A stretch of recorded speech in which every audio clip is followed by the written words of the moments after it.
Well, Diederik, thank you so much for joining us here today. It's a pleasure. I'm excited. And can you tell us a little bit about, without going into the whole long story of your life, which so many people can see in your wonderful YouTube videos, but tell us a little bit about how you got into the work you do and what drives your passion for it.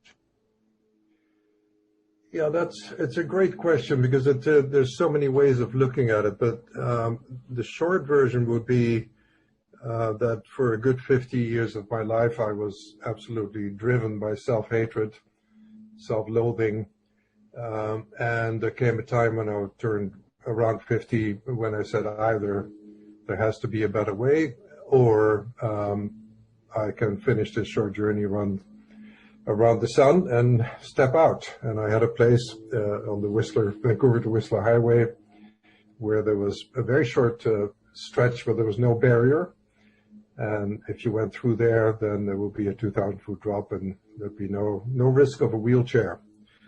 But I decided to give it one shot. And a friend of mine had given us a Course in Miracles, which 2 years earlier I'd read one line in, which was sin is lack of darkness sin is lack of love as darkness is lack of light.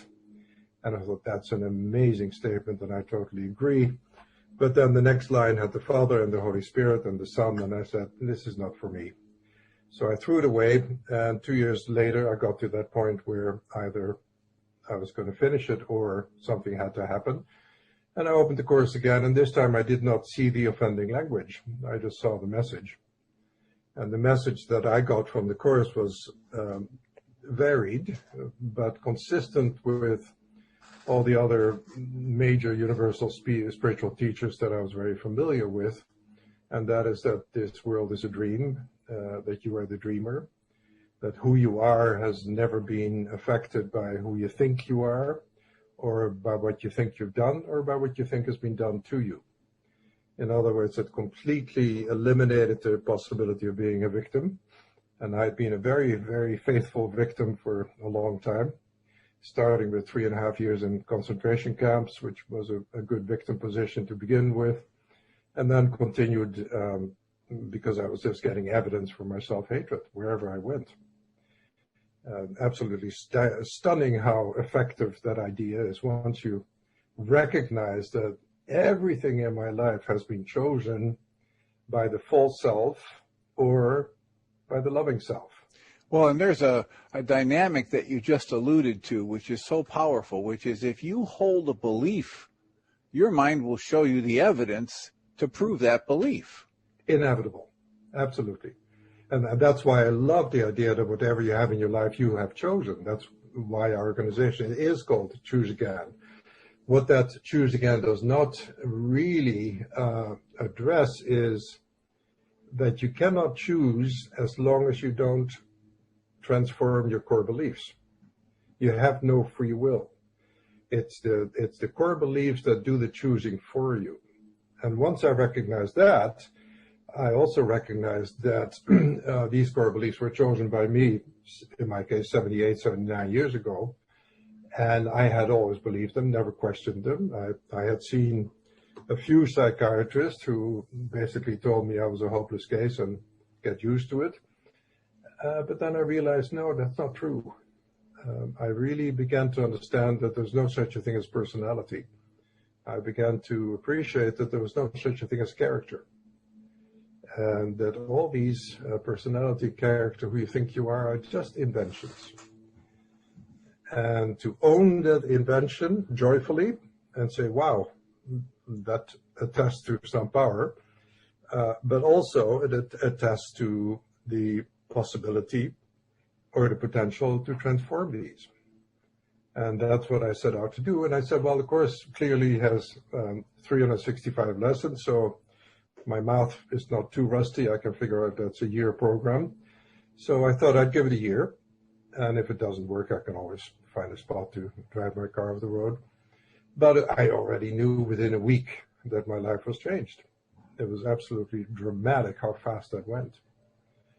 And then after a month or so of doing this work by myself in wonderful solitude, somebody said, there's something different about you. Can I come and talk to you about what you're doing? And I said, absolutely. And then a few more people came, and then one person said, can I give you some money for this? And I said, yeah, wonderful.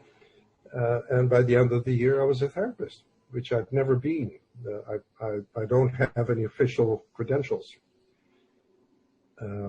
So it's been an absolutely incredible journey, which has brought experiences that I never could have imagined. Well, and the one thing that pops in my mind to say, to clarify for people, is that when I say I'm experiencing, only those things I've chosen, it's not to say that I chose to be in the camp or that I chose to have a tornado knock down my house, but my interpretation of what that means is what creates my experience of it. Precisely. And you can, if you're ready for it, you can go a step further and say, yes, I'm also responsible for everything at the deepest level. Because as Buddhism and part of Hinduism teaches, this is a dream, and I'm the dreamer. So I'm choosing this dream. So I have no problem taking on 100% responsibility. I invented the camp. I'm completely okay with that.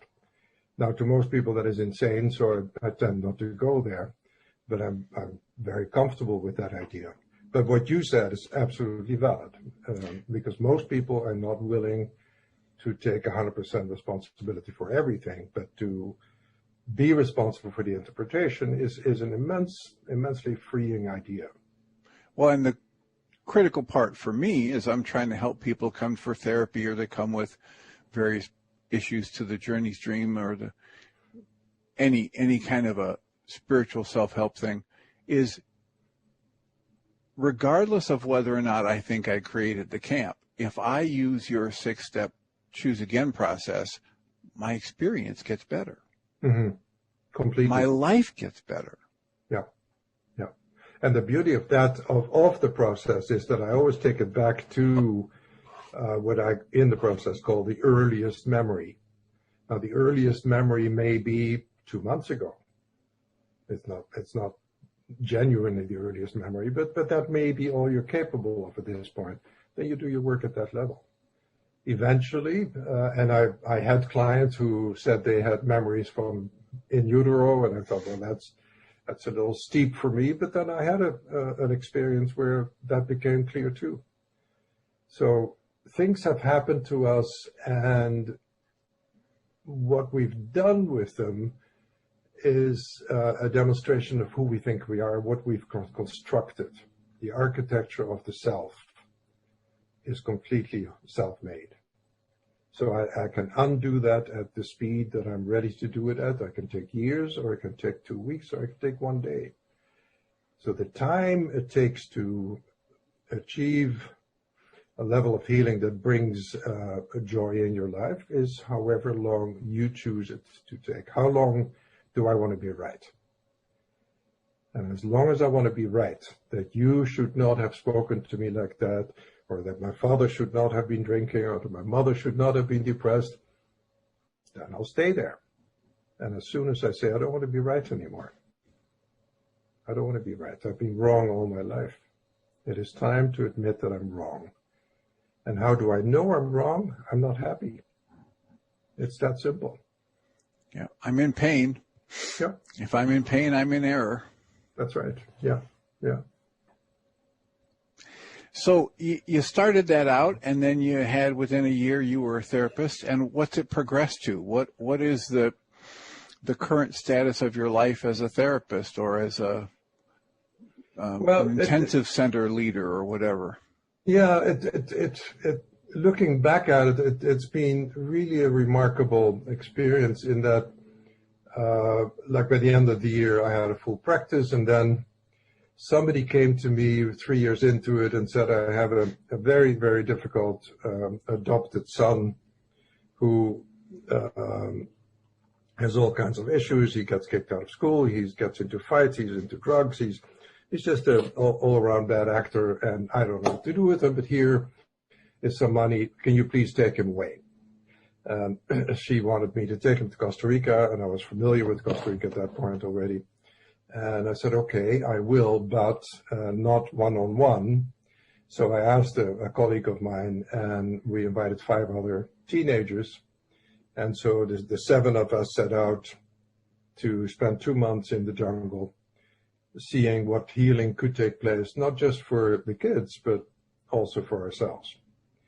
And it was an unbelievable experience of intense confrontation with the self, the small s self, mutually, both between the so-called kids and ourselves. And one thing that becomes so clear in our work really quickly is that I'm doing this work for me.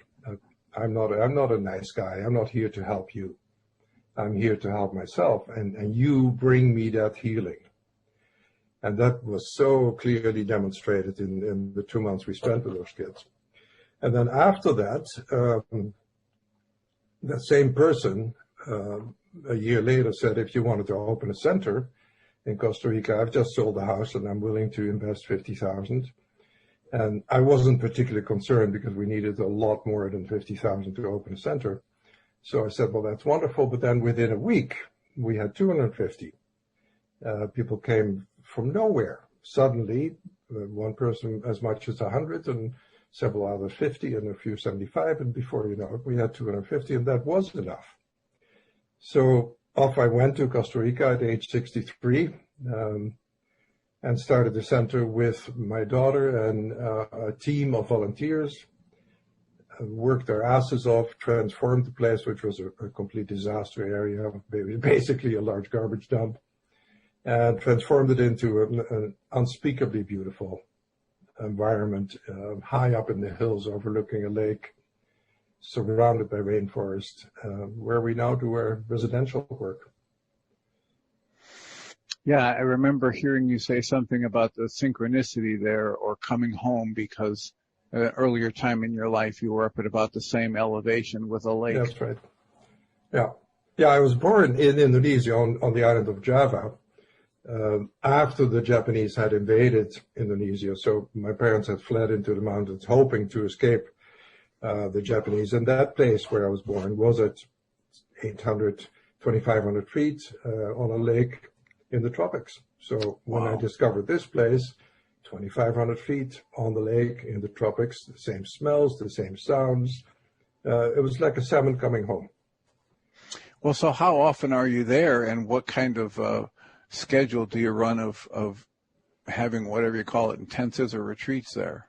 Yeah, I used to be there permanently with very frequent trips to Canada and the States and Europe for teaching and workshop, but I basically was based there. 2 years ago, I was diagnosed with lung cancer, as well as a host of other wonderful things, and that put a stop to working 7 days a week, 14 hours a day. So I took off, went to Victoria.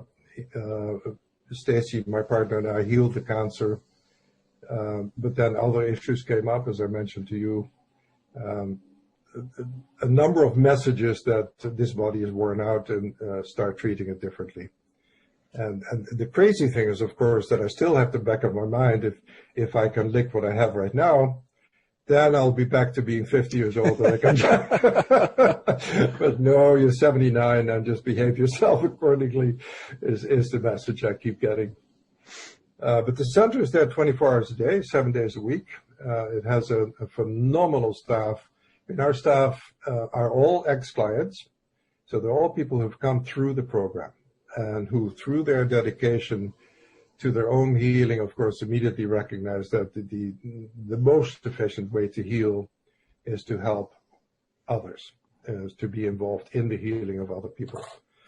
And so the staff that is there, permanent staff, they come and go, but it's pretty much permanent, have thousands of hours of training with virtually any kind of psychological model you can bring to the table, from schizophrenia to bipolar to borderline to chronic depression, but mostly just to issues where they're having a little bit of trouble, like a relationship, a marriage. I don't know how to deal with my teenagers. I've lost my second job in 2 years. What can I do about that? So basic, really practical things that seem unsolvable, because people are told, well, that's who you are, that's your personality. And for them to come and recognize that's not true. I can actually be anything and anyone I wish to be. So people come for anywhere from a week to the longest has been several years, and that was a schizophrenic person who had nowhere else to go. It was either she would come and stay with us for free, or she would be locked up in an institution and we'd never see her again.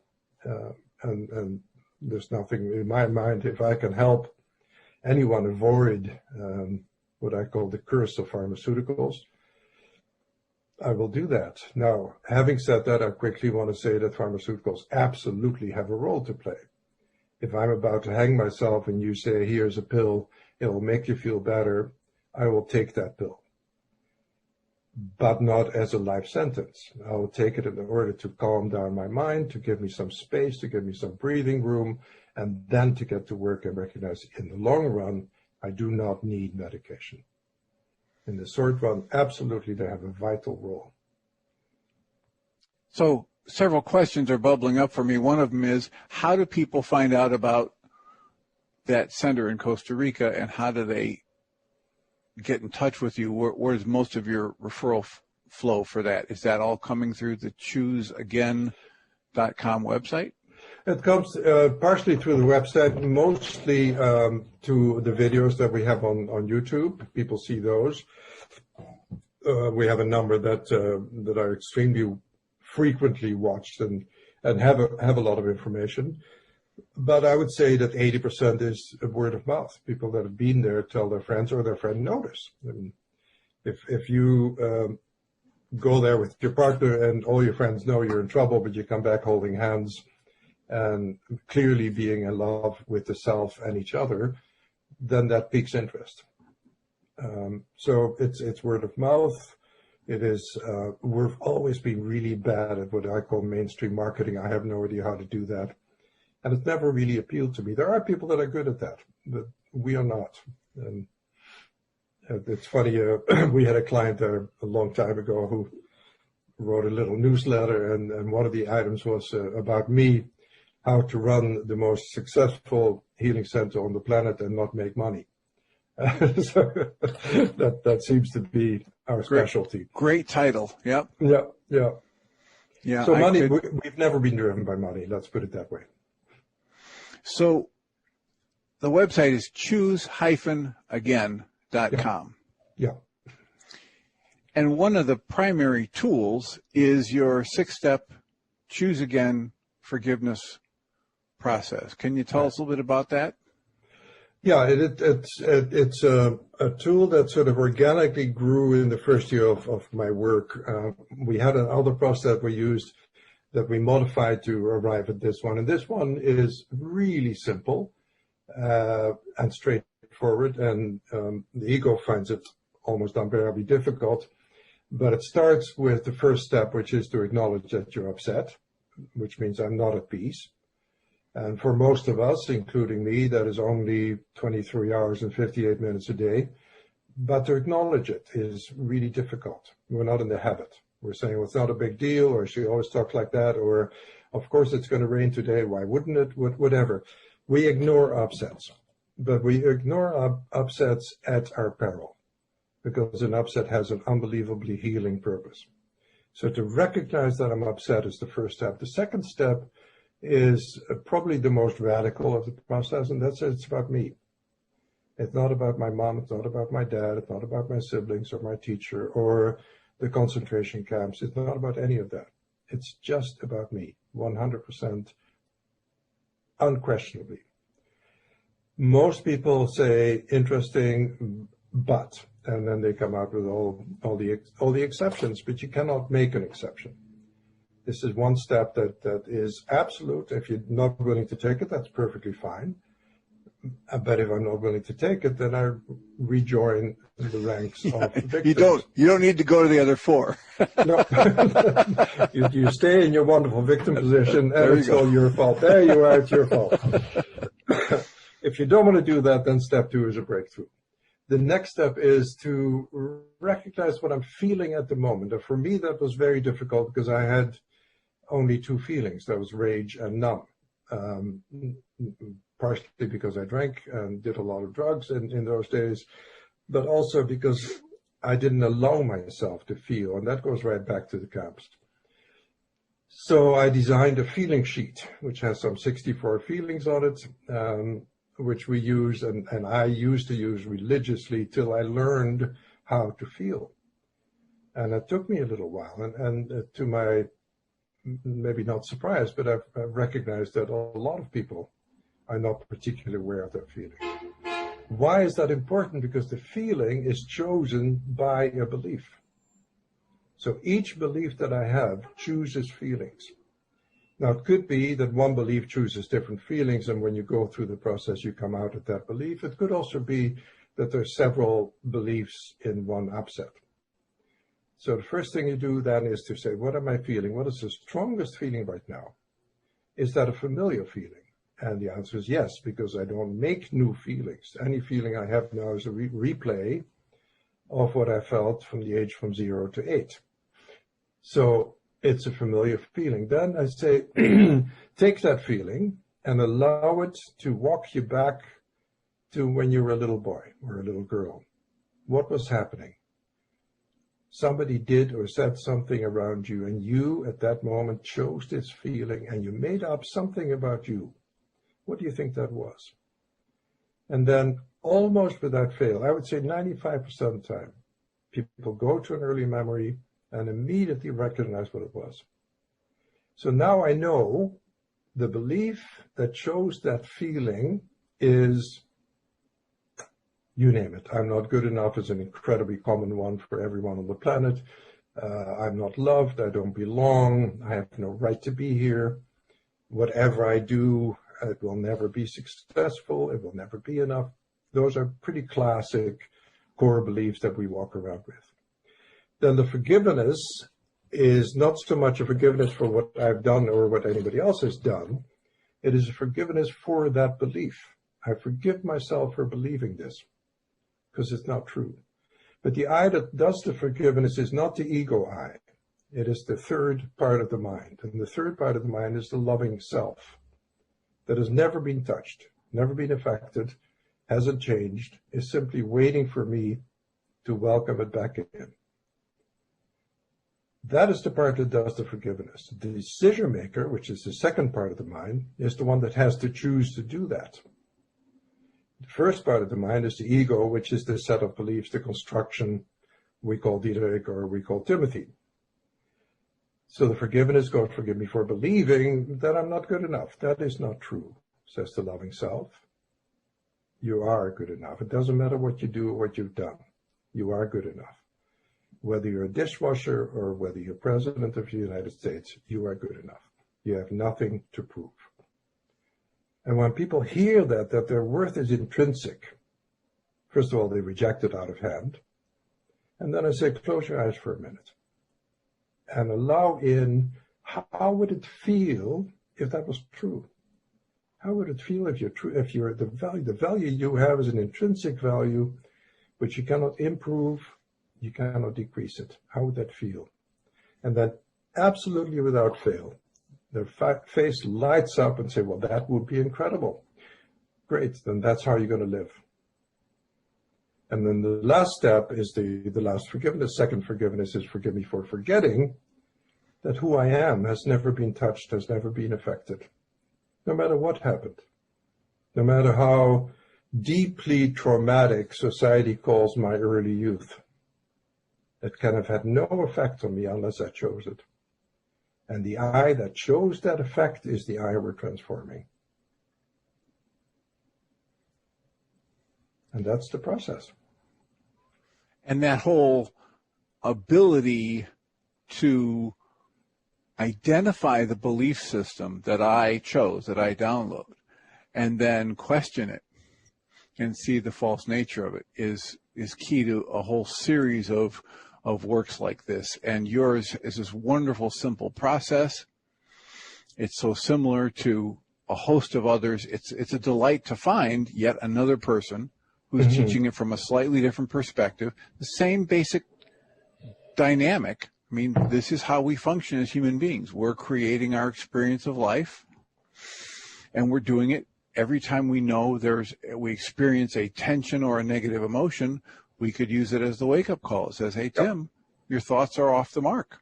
Choose again. Yeah. Or, maybe not true, Tim, your thoughts are off the mark, but your thoughts are telling you something about you that's not true. Yeah, the belief is false. Yeah. You're mistaken. Yeah. And then never, ever, ever, ever make yourself wrong. So if you're not willing, if I'm not willing to do a process, I'm not willing to do a process right now. That will not affect who I am either. I just won't feel very good for a while. Yeah.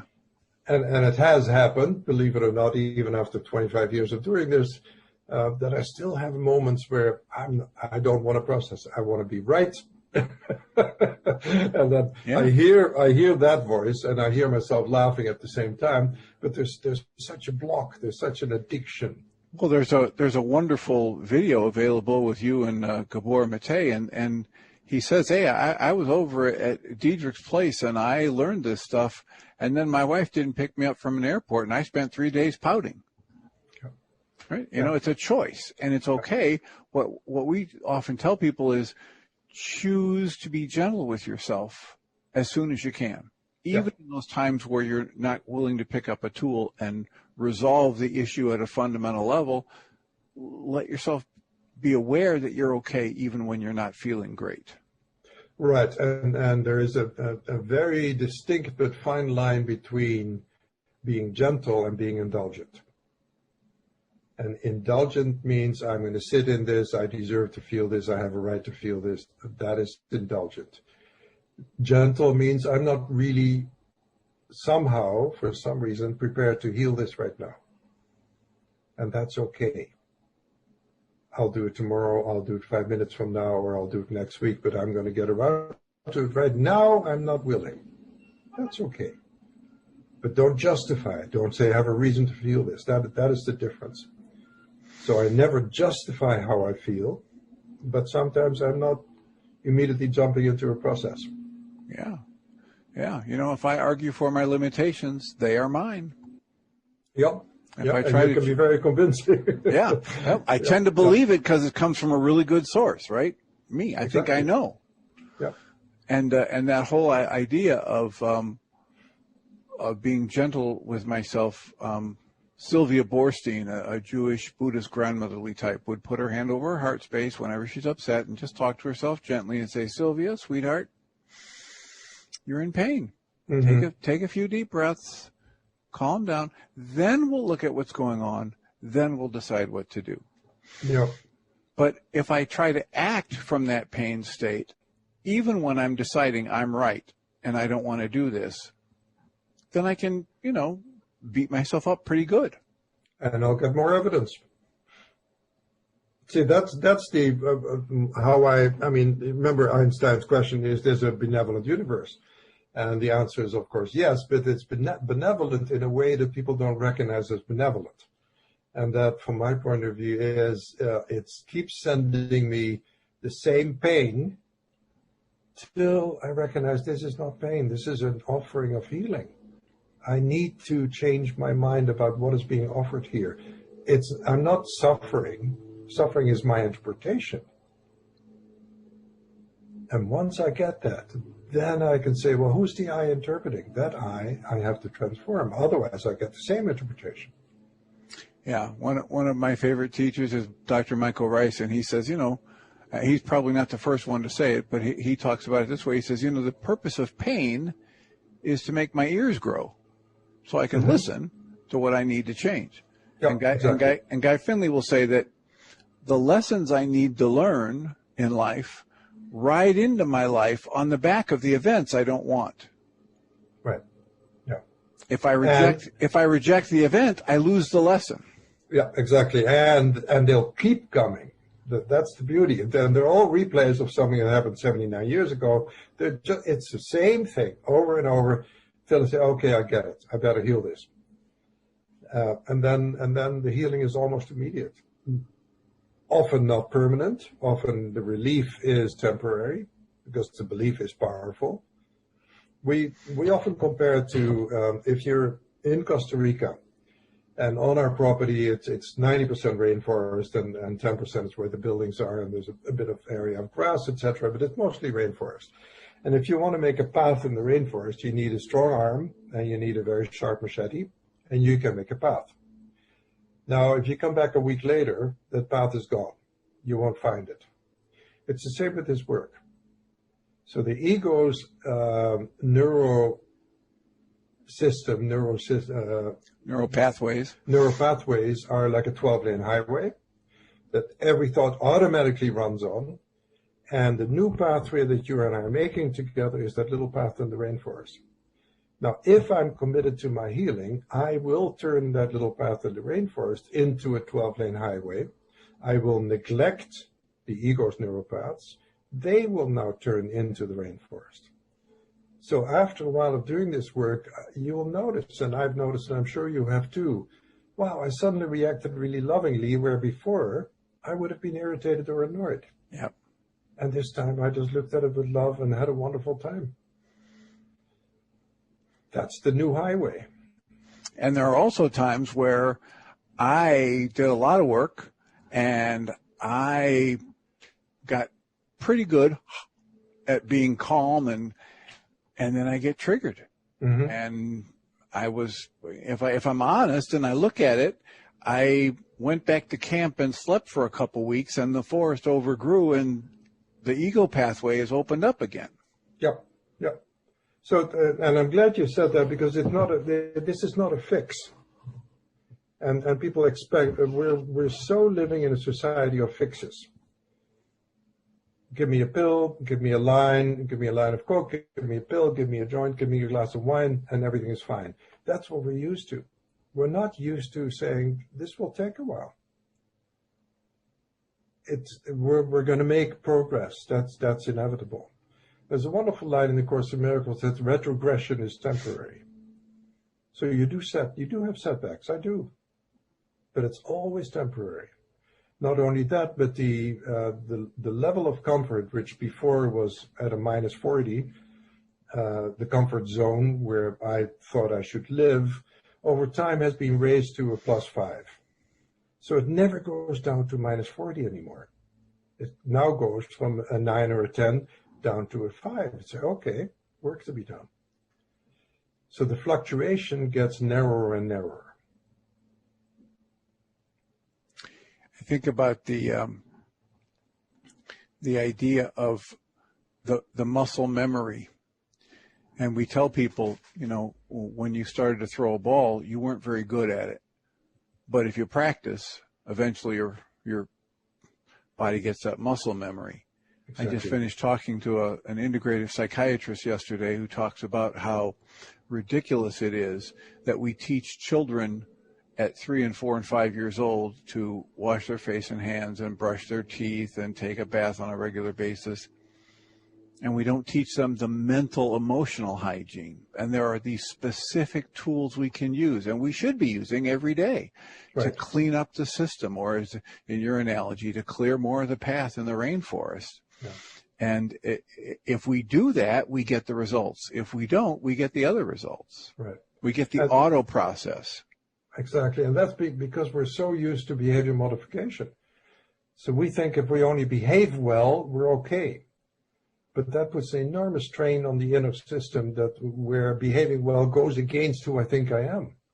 And that becomes impossible. So for a little 3 or 4-year-old that already hates himself to take care of his body by washing his hands, washing his face, taking showers, whatever, is an effort. If we taught that same little 3.5-year-old, 4-year-old who they are in truth, then taking a shower, brushing your teeth and washing your face is automatic because it's a loving thing to do. But our society and our way of therapy, mainstream therapy, has reversed cause and effect. And to look at the behavior and think you can change the behavior and thereby get a different result is, from my experience, just absolutely insane. I mean, how many people buy gym memberships in the first week of January? And how many are still going 2 weeks later? You're going against your core beliefs. You can only do that for a while, and then it becomes unbearable. So rewriting those core beliefs, dismantling the negative ones. Right. And one of the things I like about your Choose Again 6-step forgiveness process is that, contrary to what a lot of people think that the old long-term therapy was, the psychodynamic, psychoanalytic, rather than going back and digging through my childhood, what I'm doing is I'm living my life today. And when something comes up and I notice I'm upset, I use the process. Right. And if that process takes me back to 2 weeks ago and a core belief I downloaded back then, I go there. If it takes me to 20 years ago, I go there. I go to whatever it is that's up in my mind at the moment that's got that energetic resonance with the false belief that's driving this. And it's just so practical that it stays right at what's happening with me right now. Right. Yeah. Yeah. And the additional beauty, and I love our mutual understanding of our work. The additional beauty is that clients immediately know that the message they get from me and from everyone within the organization is, you don't need me. I'm only here to tell you there is a door, and I'm here to show you how I opened the door, and that's it. You're learning everything you need to learn. So one of the reasons for writing my book is because I recognize that, yes, 1,000 people can come to the center in a year, but another 1 million will never go anywhere because they don't have the funds, they don't have the availability, they can't leave their family or their job. And for them, this process is absolutely doable by yourself. That's how I've designed it. Well, and I love it that way.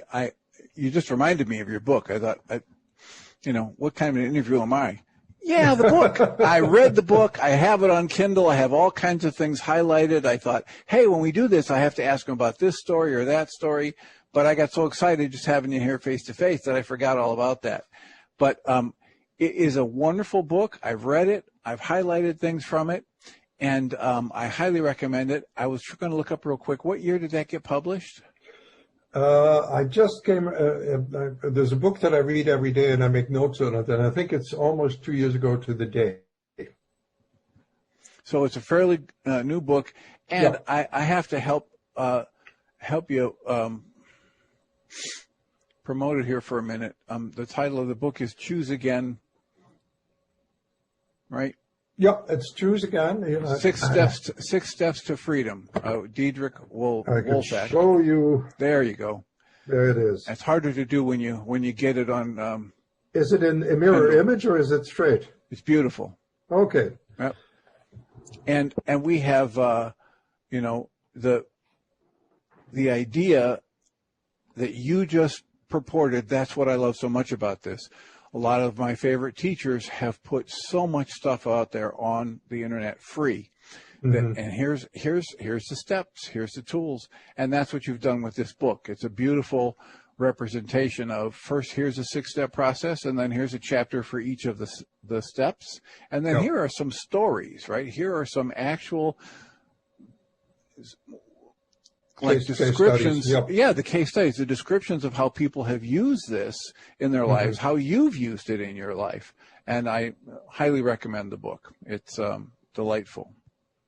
Did you have some questions? You said you had something you wanted I highlighted all kinds of stuff, and I was going to, say, have Diederik tell us about this story or that story. One of them is this elderly client that you saw many years ago. It's from page 111 in the book. He was on 12 medications, and it quickly became apparent we're not going to be able to access any true feelings when he was on all of those, because it was like a dark blanket of stuff on him. That's one of the things that I'm very glad you said it the way you did. Medications may have a purpose, like a cast for a broken arm, but if I leave that cast on there too long, it's not helping anymore, right? The arm's going to atrophy, and that's the kind of thing that happens so often. There's a gentleman who began the same here global movement, and same here, global.org. And he has a story like that where he had a mental emotional collapse, and they tried to look for a physical problem. There weren't any. And the first time he went to a doctor, he left with 5 medications.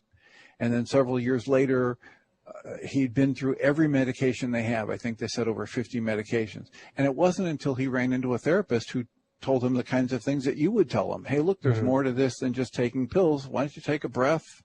Why don't you look inside a little bit? Let me tell you, that his life opened up again. Yeah.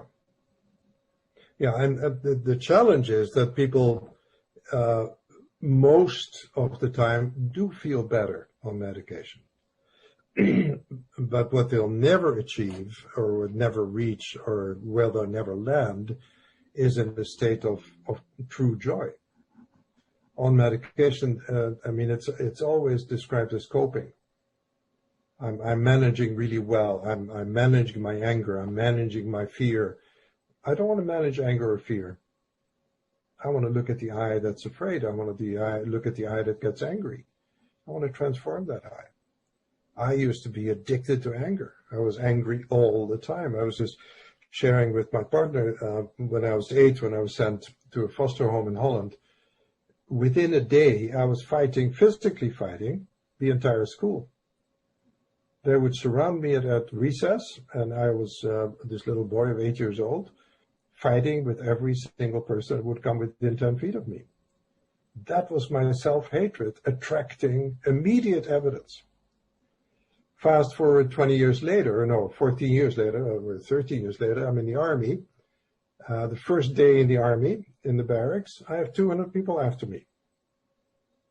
Absolutely unbelievable. I've never, in my experience with others, seen a similar overwhelming attraction of self-hatred. I mean, and people ask me, how did they even know you? I don't know how they knew me, but they knew me. Well, it's very useful for me because we're hearing this in a slightly different format when you're saying that I'm going to see the evidence that helps prove the false belief or the negative belief that I hold about myself. Yeah. And just that slight twist on the same dynamic that we talk about in some of our other work, that I have the infinite capacity to choose the focus of my conscious awareness in each moment. And it's that focus of conscious awareness in each moment that creates what I experience, my experience of life. Well, along comes Diederik and he says, hey, on top of that, if I'm holding a negative belief, I am going to see the evidence that proves me right. Yep. Over and over and over. And sometimes in mystical ways, like you just said. How do all these people know that I'm such a hateful person? Yeah, no, it's mind-blowing. It really is. It's so interesting how it works. Now, part of my story is not only was I borderline personality, but I also had a fair degree of autism. So in school, I was kicked out of every class within 5 minutes. And I was sent to 3 different schools, and my parents just didn't know what the hell to do with me scholastically. And if I look back at it, I never knew why I was kicked out.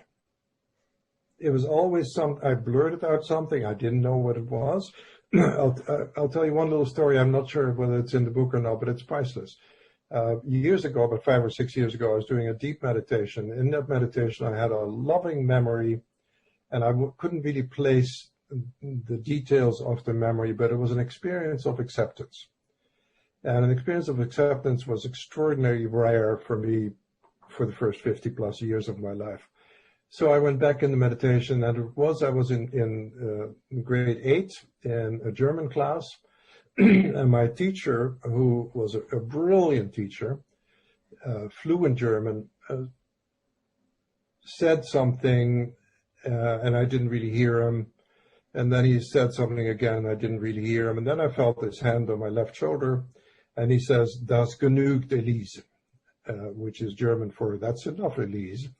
And what was happening, I was whistling für Elise in class without knowing it, because I was autistic. Every other teacher kicked me out. he accepted it. He welcomed it, but he diffused it by love and acceptance. And that is so rare for us. It's so rare that we have that.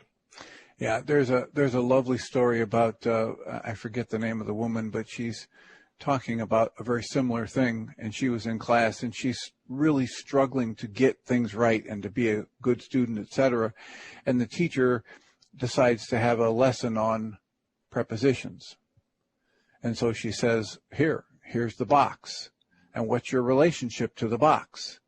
And the student is thinking, how can I be related to a box? I mean, I'm related to my mother and so every question the teacher asked, the student was answering from this very literal interpretation. And the story is beautiful. If you can't, as the teacher, understand there's a disconnect and try and reach, the connection, then you just throw the student out.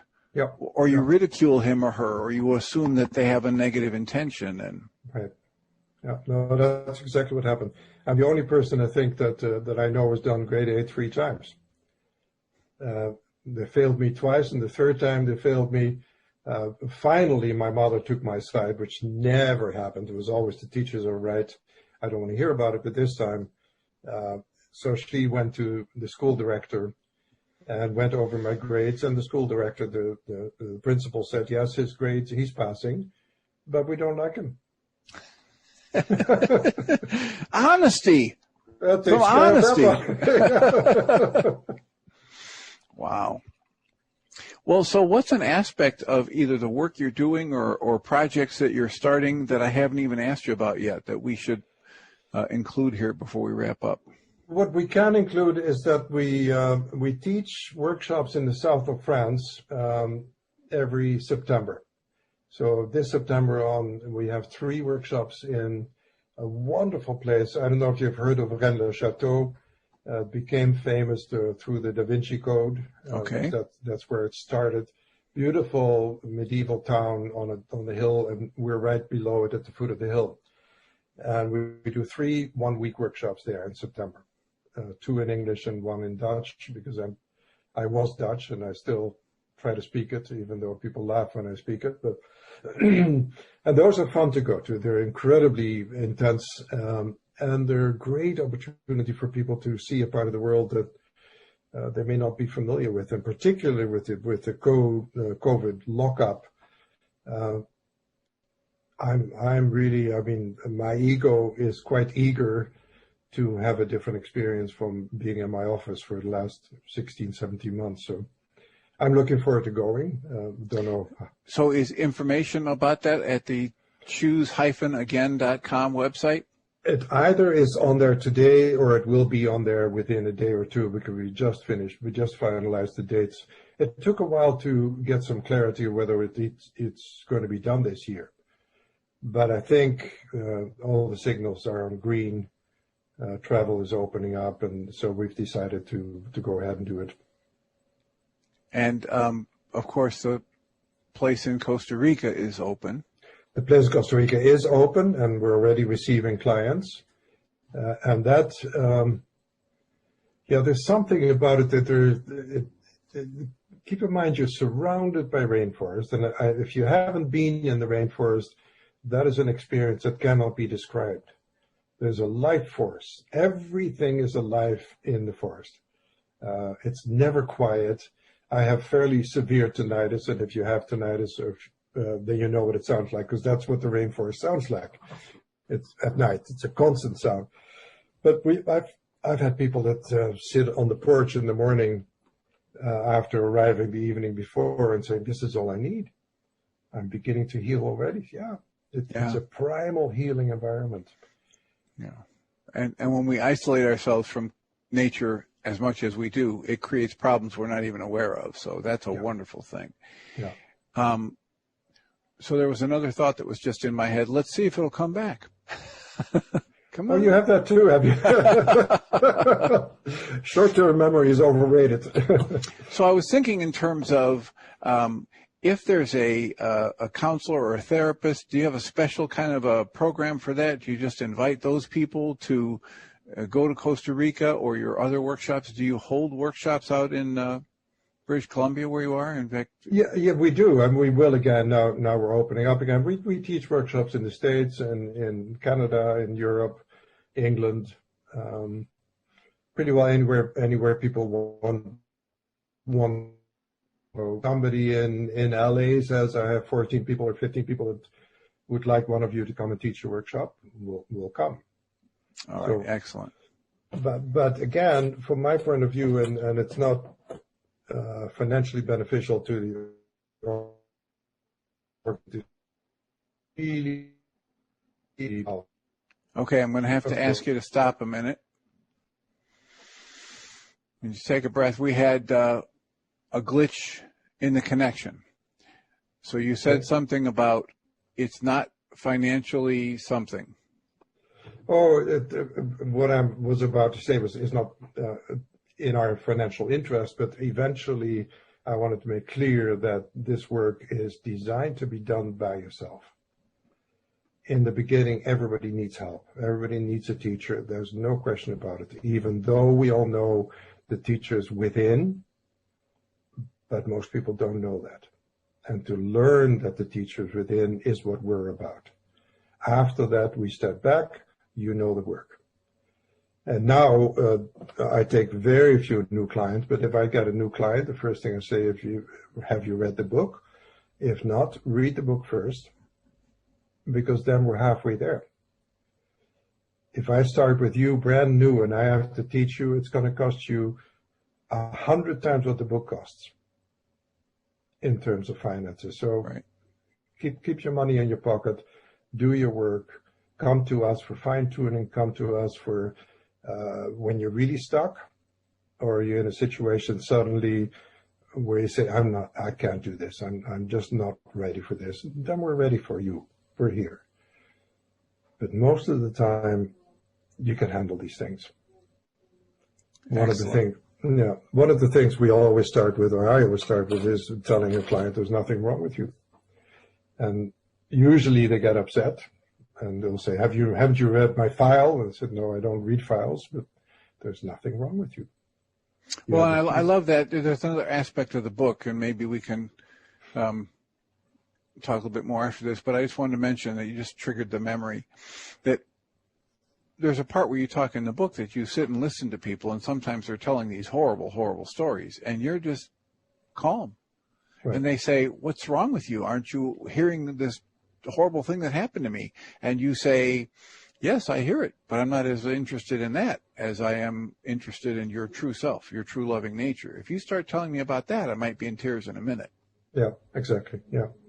Love still brings me to tears. There's no question. Stories don't affect me anymore. My biggest challenge and healing was in the area of anger. Anger used to scare the living shit out of me, and it doesn't affect me anymore. I now know that if I am angry, which happens once every 10 years, it is just old guilt that I'm projecting on you. I'm blaming you for something that I think I did. If somebody else is doing the same thing, it's a cry for love, and I look at it with love. It's not impressed. Yep, absolutely. Well, I realize that we're at the end of the hour. We've pushed what they like to have as a podcast limit, but thank you so much for agreeing to this. It's delightful to meet you face to face, and maybe we'll see you sometime in either France or Costa Rica or wherever. That would be wonderful, Tim. And I will look forward to continuing to. Your book is one that I will have in rotation that I'll probably read every year, and I have to encourage people to go to your YouTube videos. You're very generous with those and with your time, and I thank you for being so generous with your time with us today. And I really want to thank you for the kindred spirit and the shared commitment to our own healing. So thank you, Tim. It was a pleasure. Thank you. Blessings. Blessings. Bye-bye. Goodbye.